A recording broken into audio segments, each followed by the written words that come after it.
কাজটা হয়েছে কিনা। আপনারা যারা দূর দূরান্ত থেকে আমার এই লাইভটা দেখতেছেন আপনাদেরকে অসংখ্য ধন্যবাদ। আমরা দেখেন এসি লাইনটা ইনপুট করতেছি। এসি লাইনটা ইনপুট করার পর আমরা দেখবো যে আমাদের আর কোথাও প্রবলেম আছে কিনা। তা দেখতে পাচ্ছেন এক চান্সে কিন্তু আমাদের কাজটা হয়ে গেছে ইনশাআল্লাহ।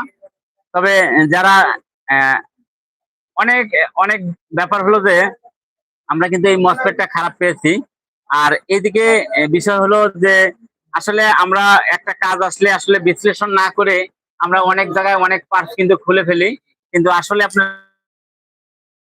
তা করবেন না। আপনারা সঠিকভাবে নিয়ম মতো আপনারা কাজটা দেখবেন, মেপে দেখবেন যে কোথায় প্রবলেমটা আছে, সেই প্রবলেমটা ভালো ভালো করে নির্ধারণ করে কিন্তু আপনারা সেই কাজগুলো করবেন, তাহলে এই কাজগুলো পারফেক্ট হবে।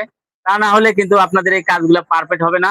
তবে আমরা এখন চার্জারে দেখেন আমাদের বাতিটা জ্বলতেছে, আমাদের চার্জারটা কিন্তু ঠিক হয়ে গেছে। তারপর আমি আপনাদেরকে ভোল্টেজটা মেপে দেখছি।